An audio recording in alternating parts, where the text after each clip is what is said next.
Brendan Reese walked across the road toward the River Edge Motor Lodge, the bottoms of his shoes melting on the asphalt. Smoke rolled off the pool outside. One hotel room was so warped from the heat that the door swung open with almost no effort. The thermostat inside had melted down the wall. Someone's clothes still hung in the closet, left behind. Reese spent the night in Gatlinburg with his partner, Megan Johnson Brown, documenting the Great Smoky Mountains wildfires that tore across the beloved resort town Monday night and into Tuesday morning. It was like an apocalyptic wasteland, Reese recalled, his throat still sore from inhaling smoke. 7 people died in fires across Sevier County this week, authorities confirmed Wednesday, and early assessments indicate more than 700 homes and businesses were damaged or destroyed. Fire officials said that number includes about 300 buildings inside the Gatlinburg city limits. The blaze erupted as flames stoked by 90-mile-per-hour winds raged through town Monday night into Tuesday morning, displacing more than 14,000 residents and consuming more than 15,000 acres. When Reese, a freelance photographer based in Abingdon, Virginia, heard about the wildfire, he told his wife he had to go. "We wanted to be first on the ground," he said. "I told her, if I'm not back by the time you get up for work, get a hold of somebody."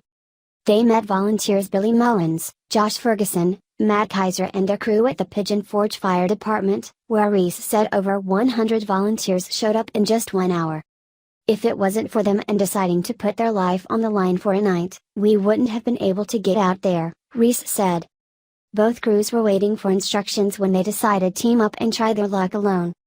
Officers at the barricade tried to turn the crews away, but with 2 four-wheel drive pickup trucks, chainsaws, axes and other gear brought in from Mullins' landscaping business, they made the case to pass. "They told us to be careful and that if anything happened, we were on our own," Reese said.